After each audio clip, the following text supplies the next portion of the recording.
lot of these point of sales are developing like these payment systems, and I'm not exactly clear on like what the regulation or compliance piece of that is, what those risks are. I've been in dispensaries where they have their own little card, like debit card almost, that you can use. And then I also saw things in the news about Visa talking about the cashless ATMs and how they're like, nope, that is a no-go. And pretty much almost nearly every single dispensary you can walk into and use your card uses that cashless ATM.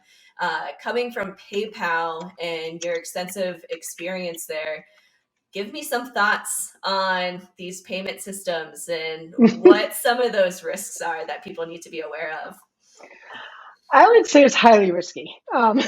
Like, you mentioned the cashless ATM, and that's interesting because you meant Visa. They said that's a loophole. Like you're what's the word? Like you're gaming the system to do something that we've said is against our regulations or our terms of agreement. And I don't know if they're going.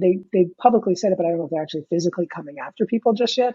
But they're the first, and others will say the same thing. And for those, the cashless ATM really is just this kind of middle thing. Like you move cash to here, and then it moves it to there.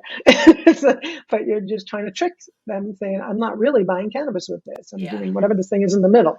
And so that's problematic. And I'm sure they're all scrambling trying to figure out how they're going to get around that.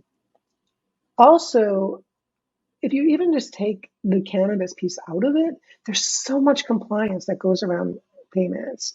And that's what I was alluding to. Like when I was at PayPal, they were in over 160 countries. They're actually, at the time they said over 200, but they didn't adhere to rules and regulations and all, but over 160 that they had localization and adhered to the rules. And it's crazy. And what they have to put in, there's literally rules around how you can transfer from one to the other, and from one country to the other, et cetera, and what you can do. But even outside of payments, even just data, there's everybody in this industry, they're going to have to think of HIPAA. Yeah, I know. I mean, Illinois already made the switch, but that's a big one.